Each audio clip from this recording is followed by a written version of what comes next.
Muito bom dia, caros amigos. Sejam todos muito bem-vindos mais uma vez para a nossa confraternização semanal aqui, que às terças-feiras acontece através da nossa querida Rede Amigo Espírita. Satisfação estar aqui em mais uma semana. Hoje é de número 140, desde que reiniciamos aqui o estudo do Evangelho.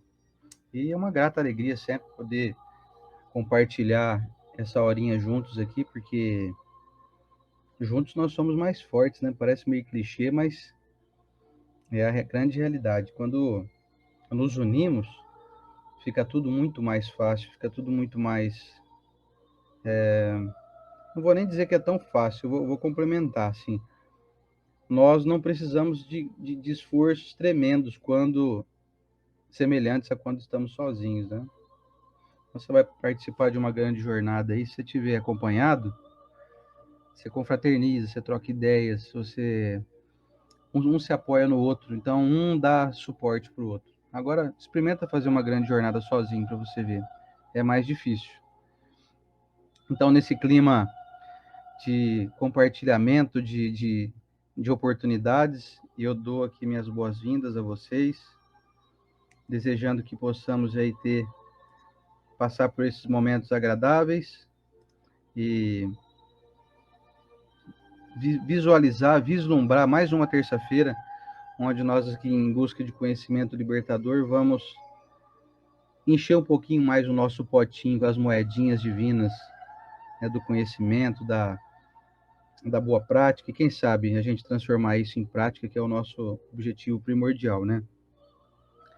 Nós temos aí observado que muitas pessoas têm desenvolvido um grande manancial intelectual e não têm conseguido materializar esse conhecimento em forma de prática na vida. E aí o indivíduo fica alguém conhecedor, às vezes tem uma boa oratória, né, uma boa capacidade de transmitir o conhecimento, mas se não conseguir aplicar na própria vida, nada feito.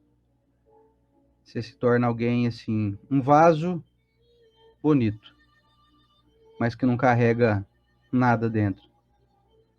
É um ótimo vaso. Olha, seria um vaso lindo se pudesse ali. O que você põe dentro de um vaso? Você põe terra para plantar alguma flor, fazer algum tipo de plantio, ou então se for um jarro, você enche com água para poder transportar aí líquidos, né? Enfim. Agora um vaso sem nada dentro é um vaso bonito. E só.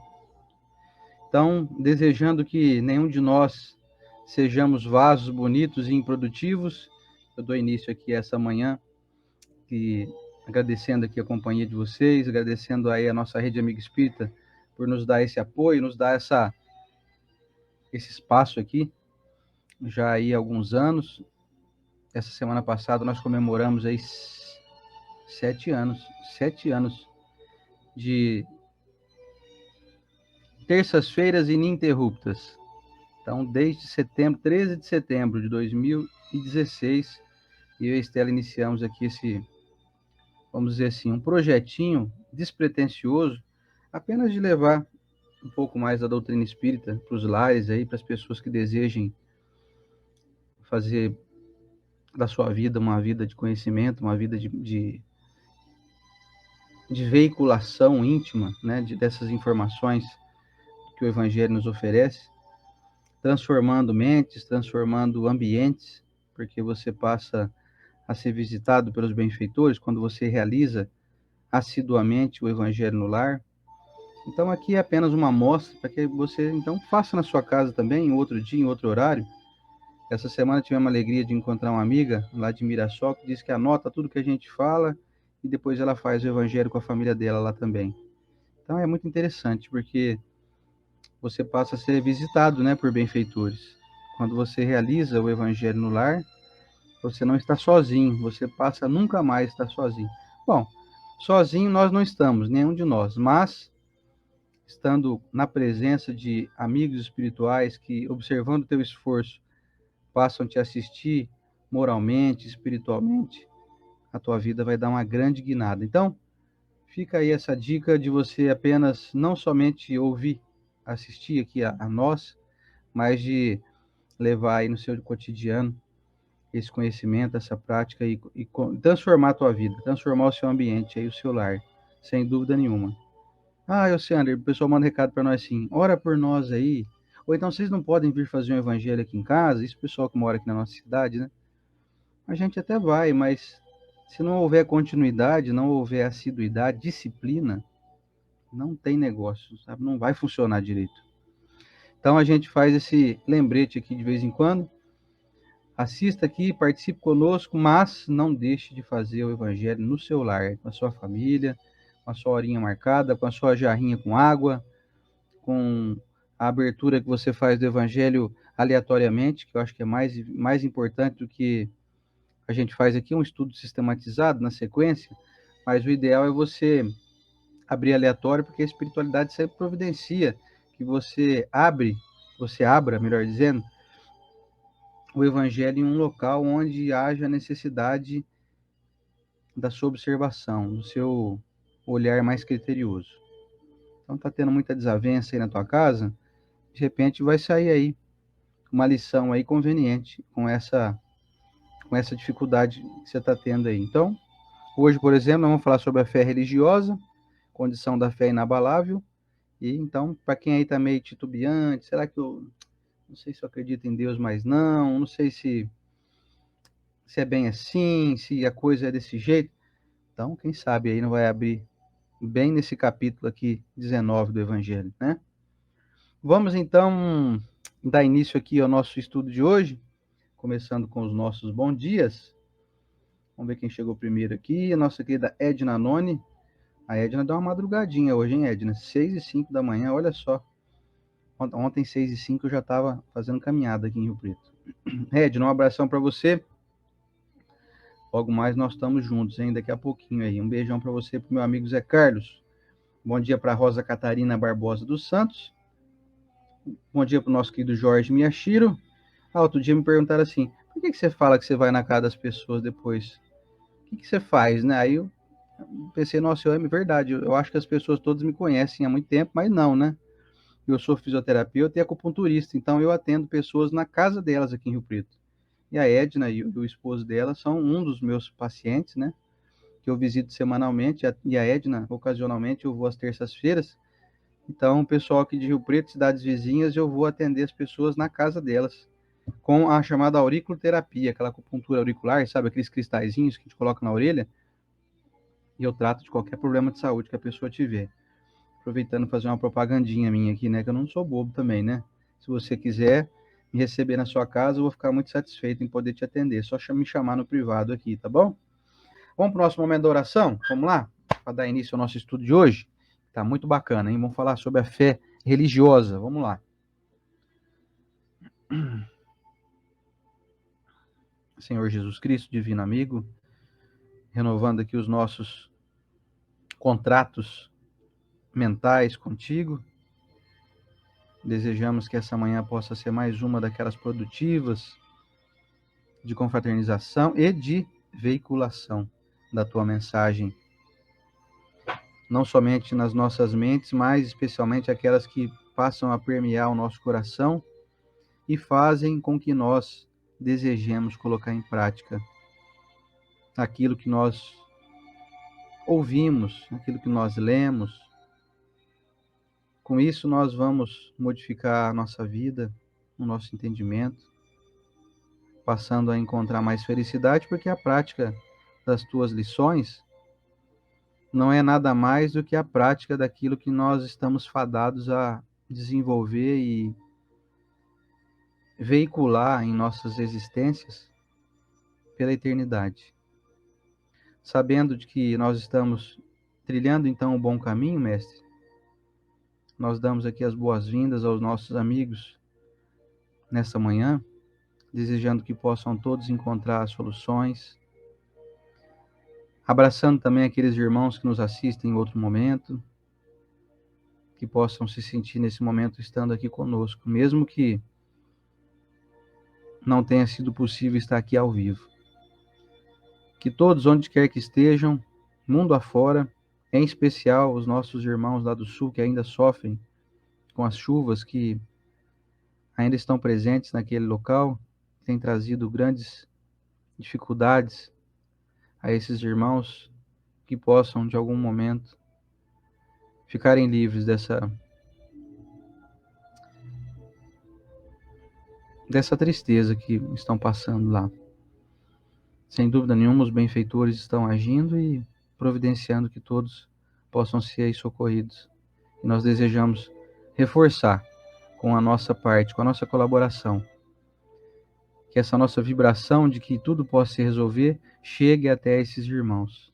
E onde houver qualquer tipo de transtorno, de tristeza, de desagrado nesse planeta Terra inteiro, que nós possamos também distribuir essa fraternidade, que os amigos espirituais saberão utilizar a nossa energia, que vai então ser providencial onde houver esse tipo de desacerto. Muito obrigado, mestre, por nos permitir estar aqui novamente nessa semana. Damos por iniciado aqui esse estudo, desejando que possa ser o mais claro possível, o mais leve e fiel aos teus princípios. Na tua bênção, mestre Jesus, muito obrigado. Que assim seja. Pois bem,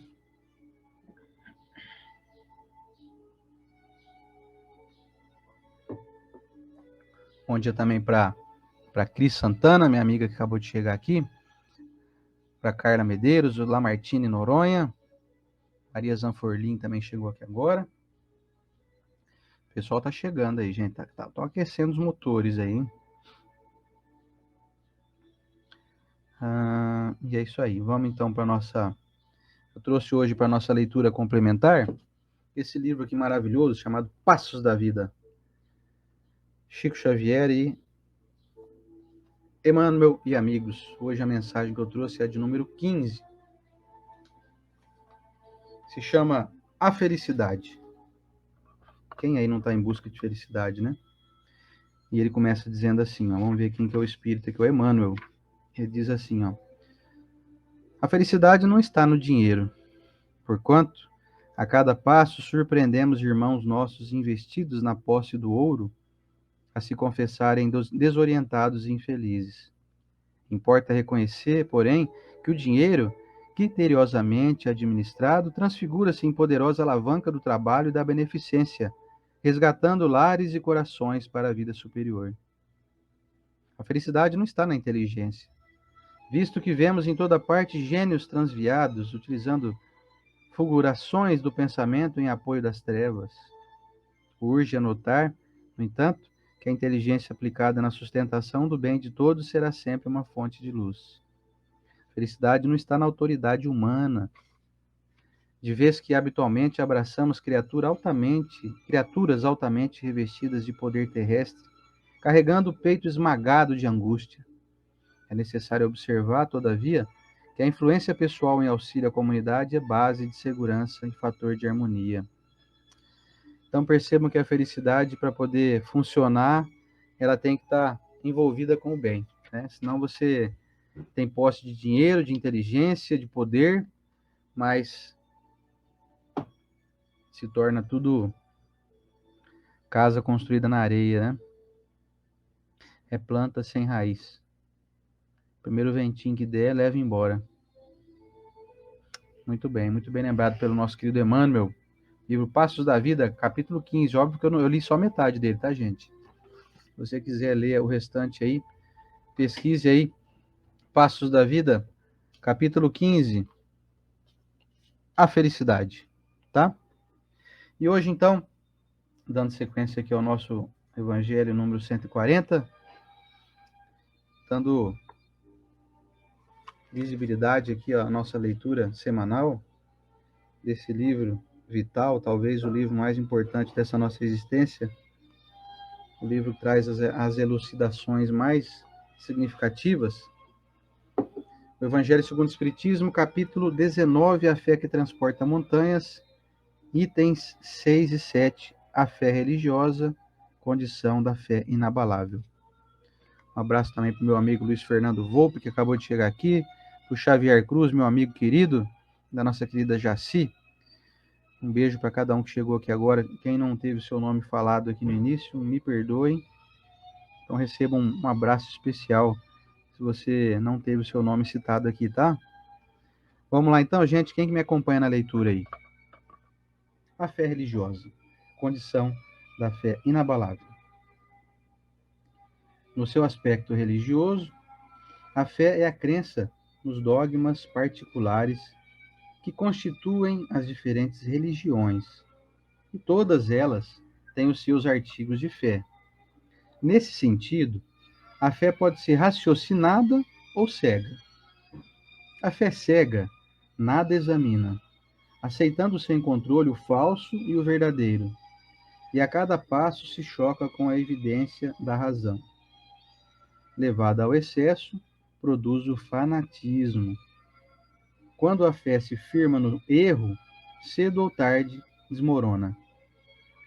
Aquela que tem a verdade por base é a única que tem o futuro assegurado, porque nada deve temer do progresso do conhecimento, já que o verdadeiro na obscuridade também o é à plena luz. Cada religião pretende estar na posse exclusiva da verdade, mas preconizar a fé cega sobre uma questão de crença é confessar a impotência para demonstrar que se está com a razão. Vulgarmente se diz que a fé não se prescreve, o que leva muitas pessoas a alegarem que não são culpadas de não terem fé. Não há dúvida que a fé não pode ser prescrita, ou, o que é ainda mais justo, não pode ser imposta. Não, a fé não se prescreve, mas se adquire, e não há ninguém que esteja impedido de possuí-la, mesmo entre os mais refratários. Falamos das verdades espirituais fundamentais e não desta ou daquela crença particular. Não é a fé que deve procurar essas pessoas, mas elas que devem procurá-la. E se o fizerem com sinceridade, a encontrarão. Podeis estar certos de que aqueles que dizem: não queríamos nada melhor do que crer, mas não o podemos fazer, apenas o dizem com os lábios e não com o coração, pois ao mesmo tempo que o dizem, fecham os ouvidos. As provas, entretanto, abundam ao seu redor. Por que, pois, se recusam a ver? Nuns é a indiferença, noutros, o medo de serem forçados a mudar de hábitos, e na maior parte, o orgulho que se recusa a reconhecer um poder superior, porque teria de inclinar-se diante dele. Para algumas pessoas, a fé parece de alguma forma inata. Basta uma faísca para desenvolvê-la. Essa facilidade para assimilar as verdades espíritas é sinal evidente de progresso anterior. Para outras, ao contrário, é com dificuldade que elas são assimiladas, sinal também evidente de uma natureza em atraso. As primeiras já creram e compreenderam, e trazem ao renascer a intuição do que sabiam. Sua educação já foi realizada. As segundas ainda têm tudo para aprender. Sua educação está por fazer. Mas ela se fará, e se não puder terminar nessa existência, terminará numa outra. A resistência do incrédulo, convenhamos, quase sempre se deve menos a ele do que à maneira pela qual lhe apresentam as coisas. A fé necessita de uma base, e essa base é perfeita. Aliás, e essa base é a perfeita compreensão daquilo em que se deve crer. Para crer não basta ver, é necessário, sobretudo, compreender. A fé cega não é mais deste século. É precisamente o dogma da fé cega que hoje em dia produz o maior número de incrédulos, porque ela quer impor-se, exigindo a abdicação de uma das mais preciosas prerrogativas do homem, a que se constitui do raciocínio e do livre-arbítrio. É contra essa fé, sobretudo, que se levanta o incrédulo, o que mostra a verdade de que a fé não se impõe. Não admitindo provas, ela deixa no espírito um vazio de que nasce a dúvida. A fé raciocinada, que se apoia nos fatos e na lógica, não deixa nenhuma obscuridade. Cresce porque se tem a certeza. E só se está certo quando se compreendeu. Eis porque ela não se dobra. Porque só é inabalável a fé que pode enfrentar a razão face a face, em todas as épocas da humanidade. É a esse resultado que o Espiritismo conduz, triunfando assim da incredulidade, todas as vezes em que não encontrar a oposição sistemática e interessada. Pois bem, meus amigos,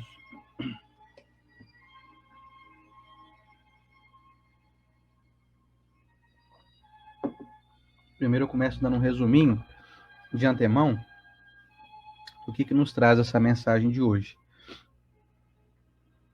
Cada capítulo do Evangelho, cada lição contida dentro de cada capítulo, hoje aqui nós estamos aqui no capítulo 19, tem um objetivo.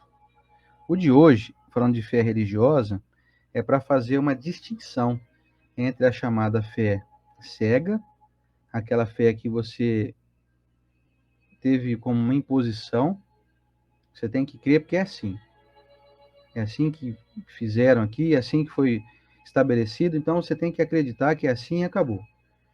E tem a fé que nós aqui da doutrina espírita estamos aqui veiculando e vivenciando, que é essa fé do raciocínio, essa fé onde nós não cremos por imposição de ninguém, mas sim por refletir e pensar assim, poxa vida, faz muito sentido isso.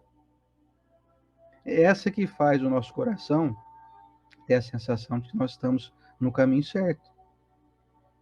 Eu me lembro que, acho que a base da maioria de nós aqui toda, da maioria de todos nós aqui, a base nossa é católica, né?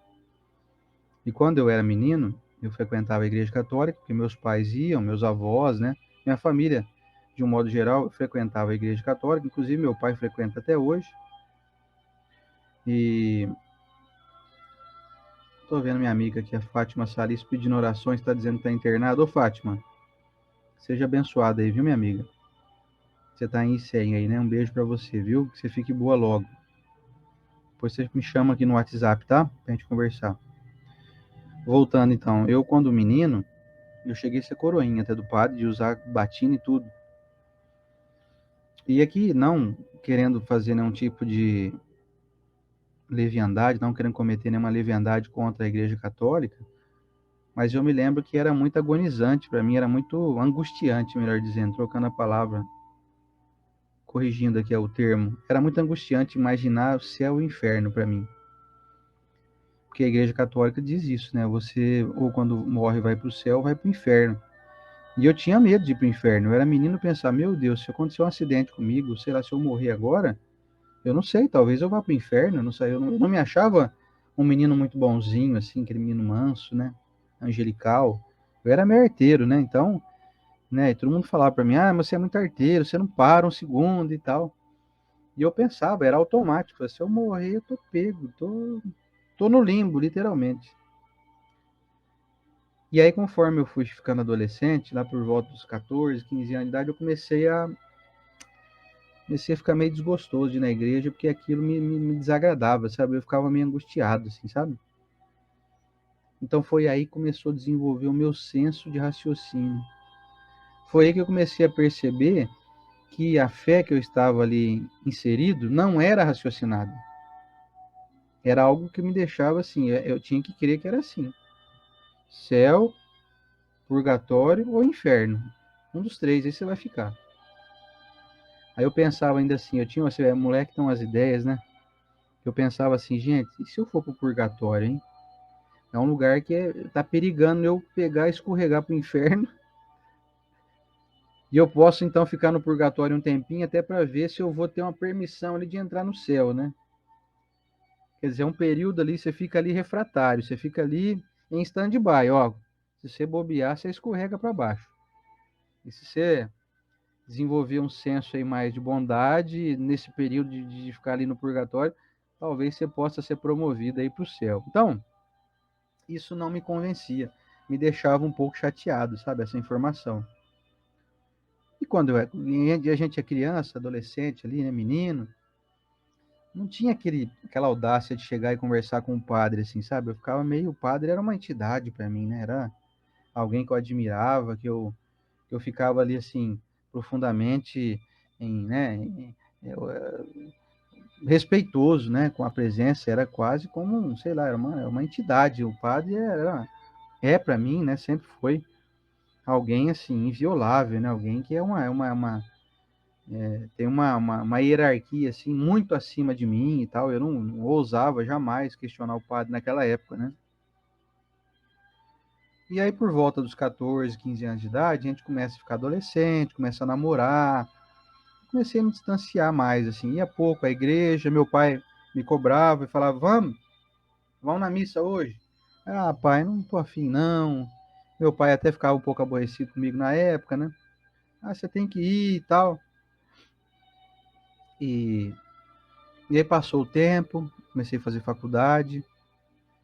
E quando eu estava ali no segundo ano de faculdade, uma namorada que eu tinha me convidou para ir conhecer um lugar aqui perto, em tal lugar assim. Tinha um senhorzinho que falava legal, tinha uma palestra bacana, um jeito de falar interessante sobre Jesus, né, sobre o Evangelho. E eu topei. Eu lembro que era a semana do saco cheio na faculdade, vocês lembram? Quem faz faculdade aí sabe do que eu estou falando. Tem uma semaninha meio morta lá no meio do ano, onde não tem aula. E aí eu aceitei o convite para ir assistir esse senhorzinho. Cheguei lá, me sentei, aí surgiu aquela figura que hoje a maioria de vocês que conhece, que é o nosso querido professor Rodrigues Ferreira, que é o dirigente fundador da nossa instituição aqui, do AELUS, aqui de Rio Preto.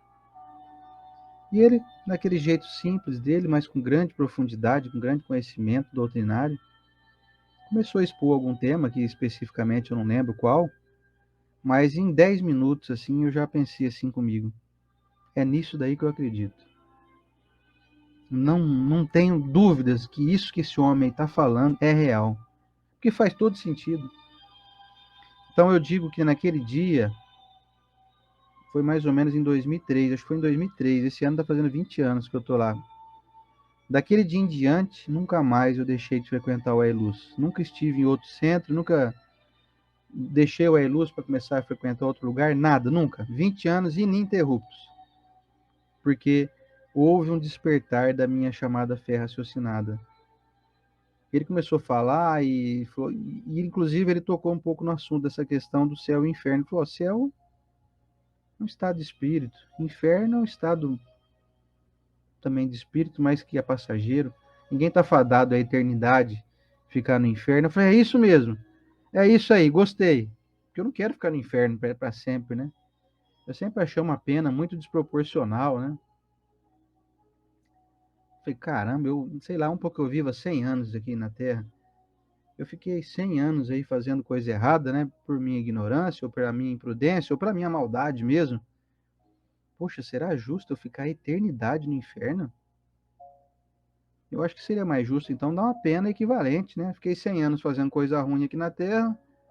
Ué, então, 100 anos de inferno, então, vai de cadeia. Aí, poxa, seria mais justo, né? Que aí eu ouvi assim, né, na igreja, né? Mas Deus é amor, Jesus ensinou a perdoar 70 vezes 7. E aí a minha fé raciocinada me perguntava assim: ué, se Jesus ensinou eu a perdoar 70 vezes 7, mas por que Deus não perdoa aquele pessoal lá que tá sendo encaminhado para o inferno lá, tipo de bilhete único sem direito a retorno? Isso me encucava, sabe? Eu ficava, a conta não fecha, mãe. Eles ensinam um negócio e eles mesmos não fazem aquilo. Eu tenho que perdoar as pessoas que me ferem. Se alguém vir me dar um tiro, por exemplo, eu tenho que perdoar o cara, né? Perdoar 70. Mas Deus não me perdoa. Então, assim, era algo que ia assim, me chocava, sabe? Eu não aceitava isso, sabe? Eu não encaixava. E aí eu fui descobrindo, então, que o que acontece é que esse é um método e é um sistema criado pelos homens, né? Como diz aqui o texto aqui, ó. A fé cega nada examina, aceitando sem controle o falso e o verdadeiro, e a cada passo se choca com a evidência da razão. Quer dizer, é o que acontecia comigo. Essa afirmativa se chocava comigo.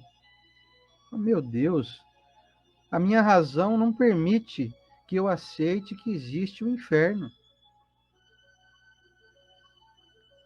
Só que eu não ia lá na igreja querer combater essa ideia, né? Eu não ia ser um revolucionário tomando o microfone do padre e lá falar, ó, gente, não é verdade isso não, hein? Não vou fazer um negócio desse, né? Então eu ficava incomodado, então por isso que eu fui deixando de frequentar, sabe? E não estou aqui de forma alguma, gente, pelo amor de Deus, não estou aqui para ser um crítico da Igreja Católica, de nenhum método semelhante até nas igrejas neopentecostais, né? As igrejas protestantes que também têm essa mesma, essa mesma ideia, né, de céu e inferno.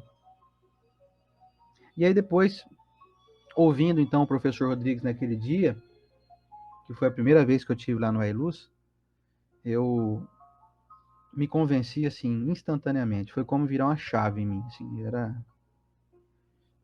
eu não digo que me transformei da água para o vinho, porque eu não me considero vinho, né? Mas assim, a minha cabeça mudou. Foi, opa, peraí. Agora eu estou diante de algo que eu posso começar a crer que é assim que as coisas funcionam. Então já me tirou aquele receio. Falei, bom, beleza. Nisso que eu estou acreditando aqui agora parece ser mais racional, parece ser mais lúcido, parece ser mais coerente com a proposta cristã, porque se Jesus me ensinou a perdoar, sem dúvida, ele também deve perdoar, né? Porque ele não pode ensinar uma coisa para a gente que ele não faz. Se Jesus ensinou que Deus é amor, se é uma afirmativa do Cristo, quem ama não vai jogar ninguém no inferno. Não vai condenar ninguém à eternidade lá, sabe? Tomando uma tridentada lá do capeta lá. Então eu já fiquei mais tranquilo. E aí, conforme foi passando o tempo, eu fui continuando, fui frequentando, aí eu não tinha como ir mais assiduamente, porque eu fazia faculdade, estudava à noite, mas sempre que dava uma brechinha, que tinha um jeito de faltar, eu faltava para a faculdade, ia lá assistir a palestra. Na época as palestras eram às segundas-feiras no Ailuz, hoje passou a ser de quinta. Então eu comecei a assistir, e na época era só o professor Rodrigues que fazia palestra no Ailuz. E aí eu fui observando outras questões que fizeram com que eu desenvolvesse essa minha fé, sabe? Porque ela se tornou, como está aqui, ó, condição da fé inabalável. Eu comecei a ter uma fé que não se abalava mais. Porque antes minha fé ela era abalável. Eu ficava abalado. Eu falei, não, gente, não é possível isso. E quer dizer também que você morreu, acabou? Acabou. Você vai ter uma vida só, uma chance só e acabou. Mas o que acontece depois que a gente morre? Você vai ficar esperando o juízo final. Você fica lá ou no céu ou no inferno, ou então você vai ficar, como diz os nossos irmãos protestantes, você vai ficar dormindo num lugar esperando a volta de Jesus. Para ver então ali o checklist, né? Para ver a separação do joio e do trigo. Aí eu ficava assim, tá bom. E aí, fui apresentado então a essa doutrina que me fez dizer assim: olha, Alexander, pode ficar tranquilo, se você morreu, você não vai ficar dormindo, não. E nem vai ficar no céu ou no inferno. Você vai ter uma oportunidade de refletir sobre o que você fez na sua existência. Se você for uma pessoa que cultivou bons hábitos, você vai para um local equivalente às pessoas que são aí de uma boa índole, que praticam uma boa índole. E se você não conseguir ter um bom êxito, se você, né, deu uma vacilada aí na tua existência, você vai ficar um período em um local onde as mentes ficam em equivalência, ou seja, você vai ficar perto de pessoas que têm uma mente semelhante à tua, mas a você e a todos vai ser dado o direito de se redimir, de corrigir os erros. Então você vai poder ter a chance de novamente ganhar um novo corpo, em uma outra existência, em uma outra experimentação, e vai poder reviver, reencarnar. Aí eu pensar, nossa, que legal isso, hein? Poxa, aí faz sentido então, hein? Porque na hora eu ficava muito chateado assim com a hipótese de eu morrer novo na época, né? Mas se eu morrer aqui, só tenho uma vida, vamos supor que eu morro num acidente aí com 14, 15 anos de idade, poxa, eu queria tanto ter a chance de ficar velho também, de viver até os 90, 100 anos de idade, né? É o meu sonho chegar nos 90. Eu sou doido para dobrar a idade que eu tô hoje, né? Se eu dobrar a minha idade, eu chego nos 90. E aí eu falei, nossa, então peraí, gente. Então faz sentido isso aí. Então poxa, agora me abriu um facho de esperança. Porque além de eu não ir mais pro inferno pela eternidade, eu posso até ficar num lugarzinho meio ruim aí, que hoje a gente conhece, né, como umbral, ou zonas umbralinas, ou zonas mentais equivocadas. Mas vai ser por um período, depois eu melhoro, eu peço auxílio, venham os amigos espirituais me ajudam, eu saio desse buraco aí, e depois eu vou ganhar a chance de ganhar um corpo novo, de reviver de novo, de nascer talvez na mesma família, mas enfim, uma nova oportunidade, eu vou estar vivo de novo, eu quero corrigir os meus erros. Se eu trair, eu quero aprender a não trair mais. Se eu enganei, eu quero aprender a não enganar mais. E isso então me deu uma grande esperança. E aí você vai estudando, você vai passando o tempo, você vai vendo que não se trata apenas de uma teoria, de uma coisa que foi feita propositalmente para nos iludir, para nos deixar aí felizinhos, né? Tipo, ó, que legal, é uma doutrininha que, nossa, né? Faz um carinho na gente. Não, não é isso. A doutrina espírita não tem nenhum tipo de projeto, de proposta, de ficar fazendo carinho em nós, assim, ó. Não, não é isso. Ela vem informar a verdade. Isso, depois de 20 anos, eu posso dizer aqui com toda certeza. A proposta dos espíritos superiores não é nos afagar. Por mais que a verdade, nos afaga muito mais do que aquelas verdades ditadas na chamada fé cega. De uma fé de algo que criaram, mentes humanas criaram, e colocaram num livro dizendo que aquilo era verdade. Tudo bem, a gente respeita, né? Não estamos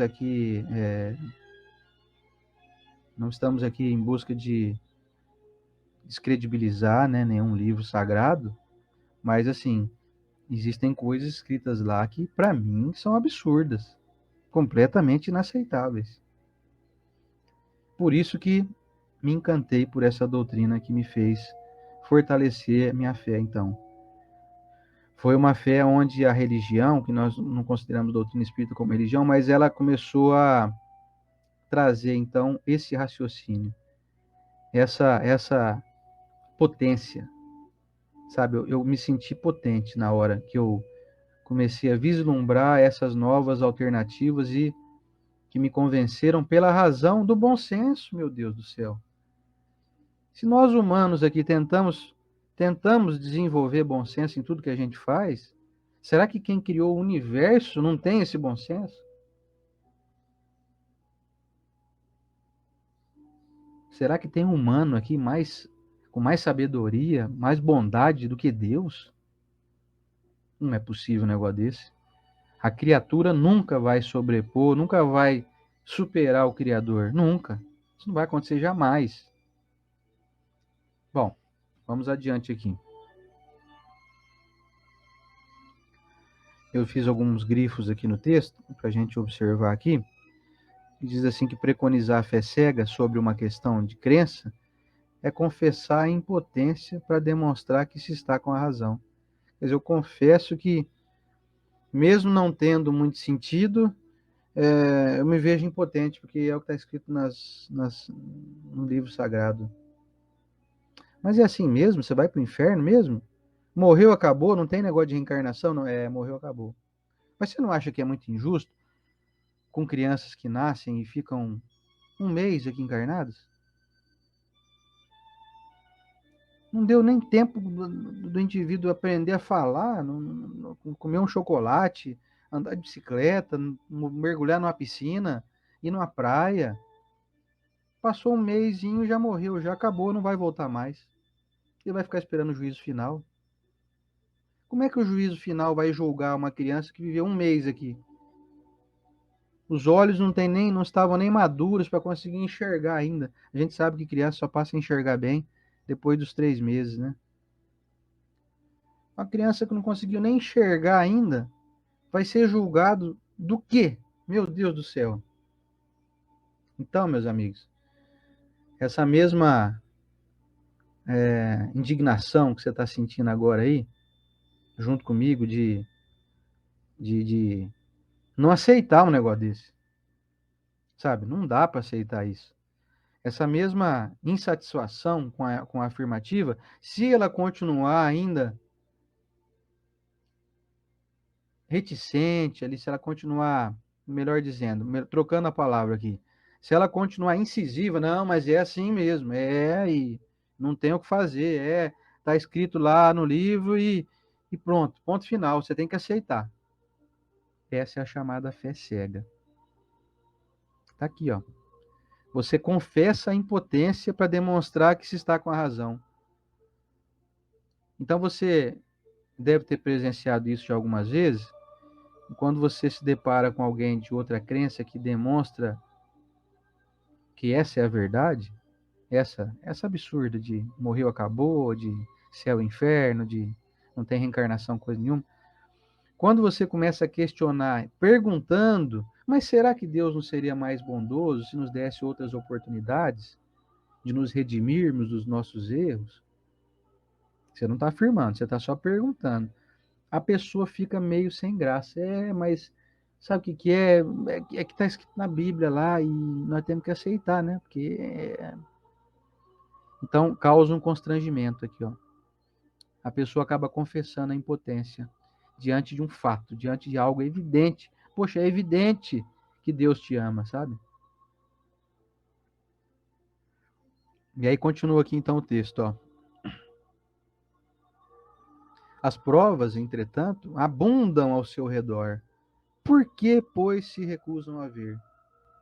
Quer dizer, mas qual prova que você tem? Olha, a prova do bom senso, prova da evidência.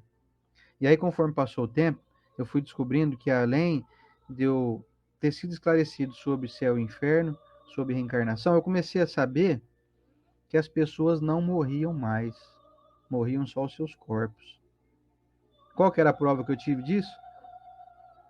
Comunicações mediúnicas, através de psicografia, através das mensagens de espíritos, se dizendo assim, gente, eu estou vivo, só não estou mais na mesma frequência que vocês.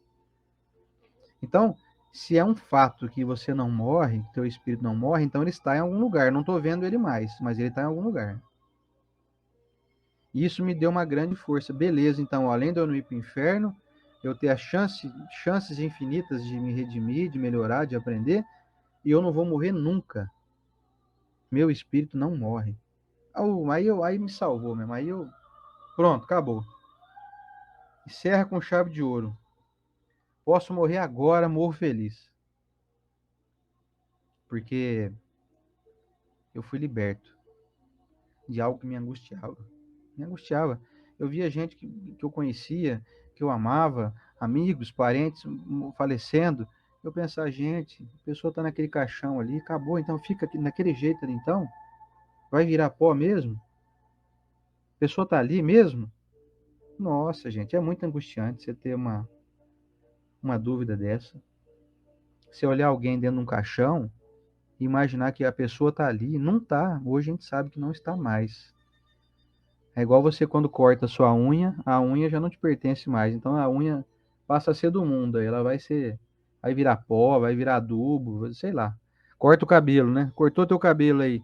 O cabelo já não pertence mais a você. Ele já é um objeto externo. Não é mais você. Ele não te pertence mais. Assim é o nosso corpo. Só que nós vamos cortar ele inteiro, né? Quando desfazer esse laço.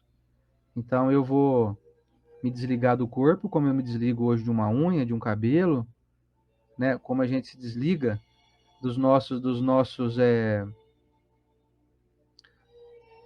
da nossa urina, quando ela pertence ao seu corpo, depois que você urina ela, aquele líquido já não é mais teu, né? Os nossos excrementos, né? As nossas necessidades fisiológicas.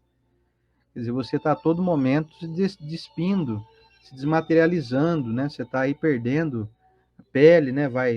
A pele nossa vai sendo trocada aí, né? Você vai, diz que a cada 7 anos a gente troca todas as células do nosso corpo inteiro, todas, sem exceção. Então, essa pessoa que você está hoje aí, você pega no teu braço e olha na tua mão assim, ó, essas células aqui, nenhuma delas tem mais de 7 anos de idade, nenhuma. Todas foram trocadas. Num processo vamos dizer assim, de renovação. Enquanto nós estamos encarnados nessa mesma existência, nesse mesmo biotipo aqui. Então, depende da tua alimentação, depende do teu estado emocional, a cada momento você está renovando aí as suas células, né? Então, se você se alimenta muito mal, por exemplo, as suas células vão ter uma qualidade ruim. Você começa a ter um mau funcionamento do corpo. Então, tudo isso a gente vai descobrindo através da doutrina espírita também, que ela anda junto com a ciência, ela anda em comunhão com a ciência. A ciência vai dizendo isso. Essa história, por exemplo, de que a cada 7 anos você troca todas as células do corpo, não é uma coisa que a doutrina espírita somente diz, é uma coisa que a ciência já descobriu. São evidências, né? Então, fala também aqui das facilidades em assimilar as verdades espíritas. Mostra, então, um evidente progresso anterior, ou seja, você já esteve diante dessa informação. É sinal que você já, em outras existências, teve uma ideia já parecida com essa. Então, você, nessa existência, você teve contato com a doutrina espírita, mas você já havia tido um contato com essa ideia espírita. Ah, mas a doutrina espírita é muito recente, tem só 160, 170 anos. Será que eu fui espírita na outra encarnação? Eu falo, talvez não. Talvez você tenha sido um católico, ou protestante, ou budista, ou hinduísta, ou muçulmano, mas aquela informação já foi veiculada e você já deu crédito para ela. E hoje você aceita com facilidade, como aconteceu comigo. Para mim foi como se fosse assim. Eu já era espírita já. Eu só não tinha descoberto isso ainda. E fala aqui também que com dificuldade, quando elas são assimiladas, ou seja, é mais difícil aceitar para mim esse negócio de reencarnação, de que não tem céu e inferno, eu não consigo entender, eu não consigo aceitar isso. Aqui, ó, um sinal também evidente de uma natureza em atraso. Então, sinto te dizer aí, mas eu acho que aqui entre nós estamos no meio espírita, nós podemos dizer isso sem medo, né? Não vou chegar em ninguém que não crê nisso e dizer que a pessoa está em atraso, né? Mas, como é uma informação que o nosso livro aqui sagrado nos dá, eu tenho que concordar com ele aqui. Por isso que a gente não deve forçar a barra com ninguém. Você tem um parente teu aí que não crê nisso, não aceita a ideia da doutrina, não força a barra, não. Deixa a pessoa no tempo dela, deixa ela descobrir um dia sozinha. Se um dia ela quiser, ela vai te perguntar, ela sabe que você é espírita, ela vai vir fazer outros questionamentos, ela vai começar a ver que ela está se transmutando de uma fé cega, ela está começando a adquirir aí uma fé raciocinada. Mas deixa no tempo dela, não força a barra. Não queira tirar ali a lagarta do seu casulo antes do tempo, que ela não vai virar borboleta, ela vai estar com as asinhas ainda, né, em processo de formação. Você vai acabar com a vida da lagarta. Então não tira ela do casulo, não, deixa ela lá. Na hora certa ela sai do casulo, né? Finalizando a nossa reflexão aqui de hoje, para crer não basta ver, é necessário, sobretudo, compreender. Tem gente que vê, mas não compreende. Então, feliz daqueles que já compreenderam, que nem precisam ver. Você não precisa nem ver. E nem eu nunca vi espírito. Nunca nenhum deles apareceu na minha frente, se materializou e falou, eu sou um espírito desencarnado, tá? Vim aqui te... Só que eu mesmo não vendo, eu sei da existência deles. Eu sei porque já tive provas através de psicografias, de comunicações mediúnicas, de pessoas que eu conheço, que eu confio plenamente, que incorporam, que passam comunicações que eu sei que não são da pessoa ali que está ali comunicante, no caso do médium. Sei que são mensagens vindas de seres que são invisíveis aos nossos olhos.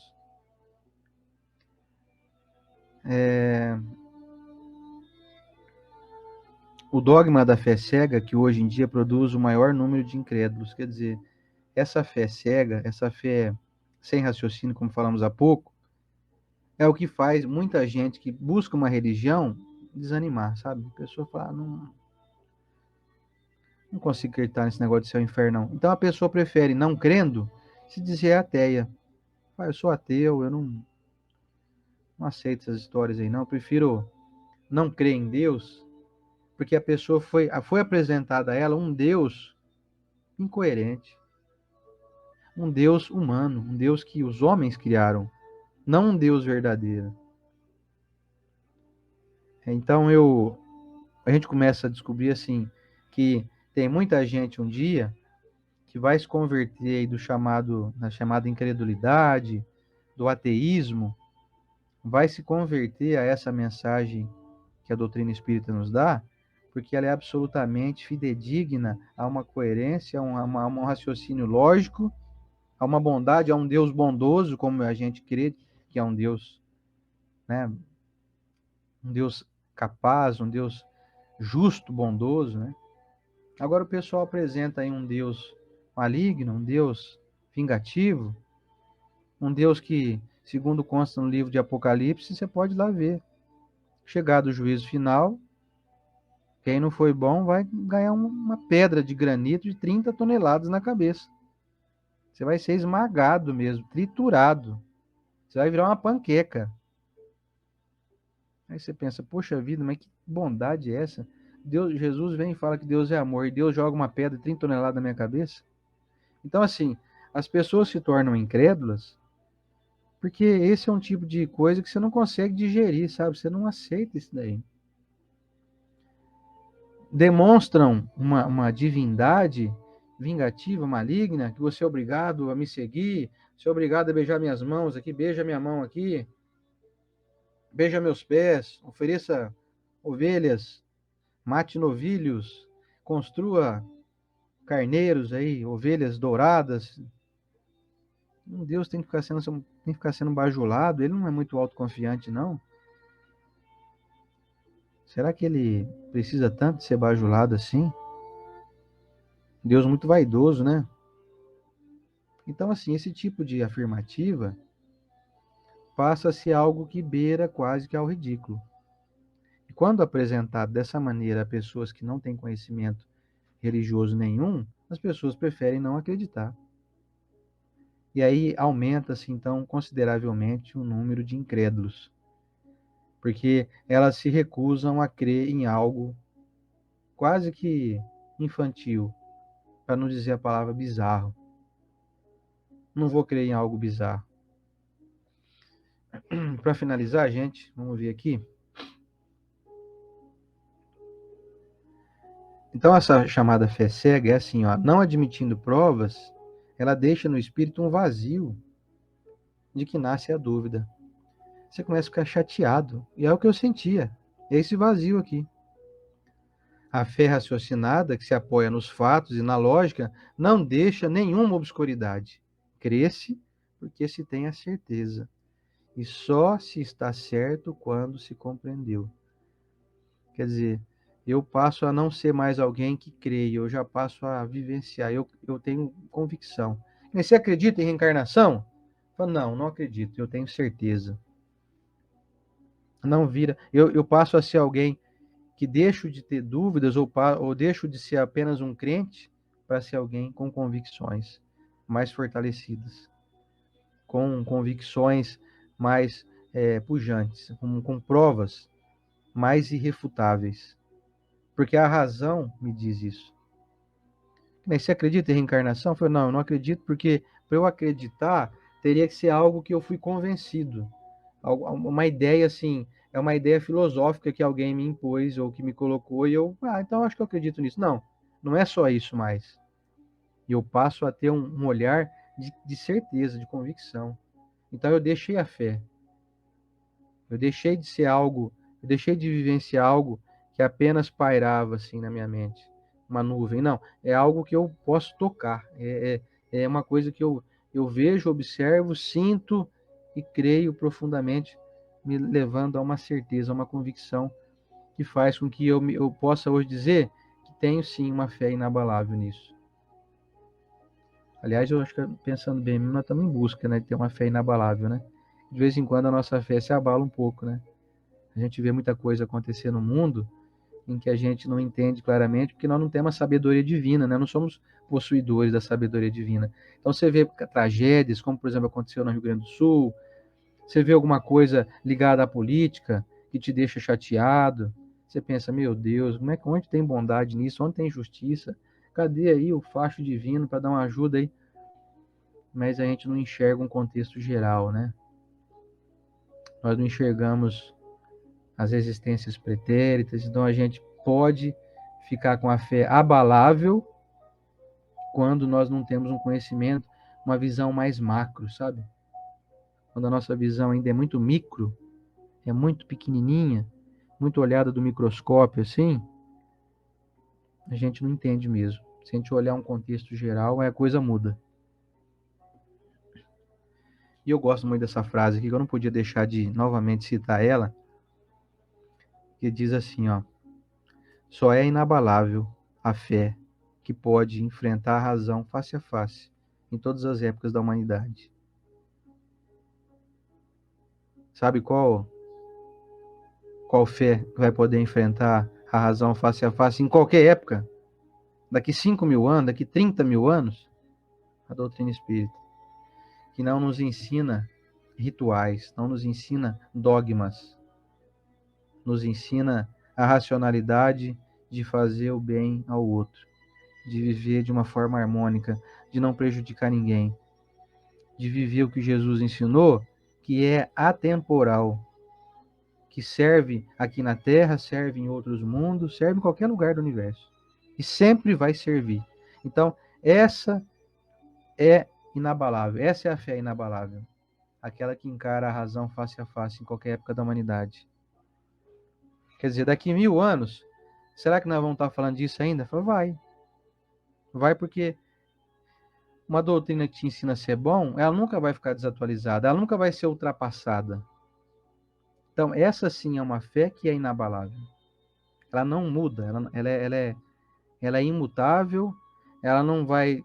Ela vai começar a criar novos anexos, né? Porque novas diretrizes virão.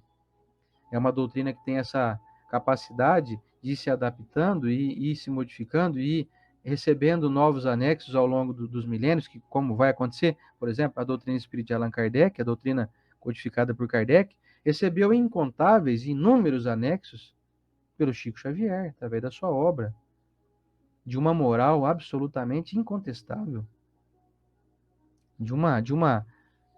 uma complementação absolutamente rica. Então nós podemos dizer que a mensagem, os textos do Chico Xavier, psicografados por ele, são anexos complementares à codificação kardeciana. Então isso não vai, isso não muda. Isso não vai se desatualizar. Apenas a doutrina vai se atualizando, mas não fazendo com que foi dito antes seja inválido. Ela não vai se invalidar. Ela não vai assim, ó, apaga o que Kardec falou, não, daqui para frente nós vamos só seguir o que Chico Xavier disse. Não, isso não acontece. O que Kardec escreveu é a base e vem os complementos. O que o Chico fez é complementar. Mas a base está ali. A base ela continua. Ela está em evidência, ela está ativa. Então, essa sim é uma fé inabalável. E finalizando aqui, que é afirmativo, dizendo que é a esse resultado que o Espiritismo conduz, triunfando assim da incredulidade. Você passa a ser alguém que, para poder provar algo contra a filosofia espírita, você vai ter que estudar muito e desenvolver um método que até hoje ninguém conseguiu. Ninguém conseguiu provar que a doutrina espírita está errada. Você pode até não crer na doutrina espírita, você tem todo direito. Não creio, não acredito nada disso, a conversa é fiada, tudo bem. Só que você não tem provas.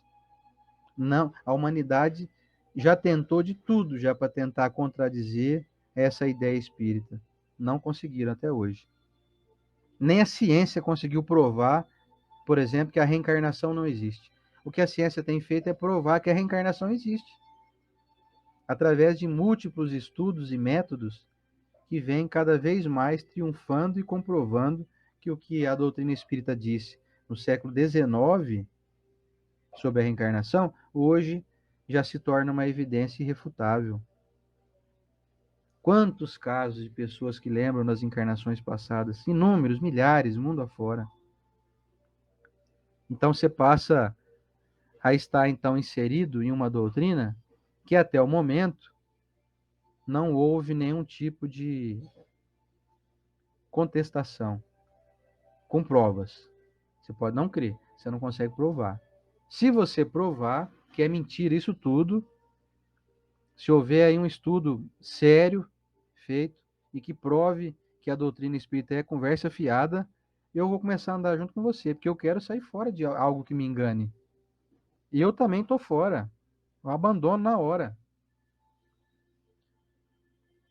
Tanto que o Emmanuel deu até uma diretriz para o Chico Xavier, dizendo assim, ó, se um dia eu começar a falar algo que fuja do que diz a ciência ou do que diz Kardec, você me abandona. E siga Kardec, siga a ciência. Quer dizer, um espírito que tinha autoconfiança, né? Sabendo da possibilidade de um dia ele se perturbar também e começar a fazer coisa errada. Então, isso sim é algo que é aceitável. Imaginou um benfeitor teu te dizer isso? Pô, se um dia eu tiver meio doidão aí, você larga eu de lado e segue aí, ó, segue o rumo certo aí. Então, o Espiritismo vai triunfar. Todas as vezes em que não encontrar a oposição sistemática e interessada. E com isso nós vamos, então, cada vez mais transformando a nossa vida em uma vida de fé inabalável. Certo, meus amigos? Semana que vem, então, nós vamos estudar sobre a parábola da figueira seca. Olha só aqui, ó. Evangelho 141. Parábola da figueira seca. Nós vamos entender mais isso.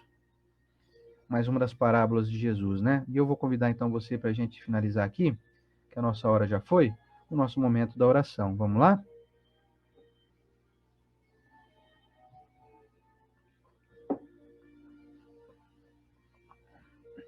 Senhor Jesus, nessa manhã abençoada que pudemos aqui vivenciar um pouquinho do Teu Evangelho, falamos um pouquinho do que o Senhor nos trouxe de ensinamento, através aí dessa mensagem absolutamente fácil de ser compreendida, desses benfeitores espirituais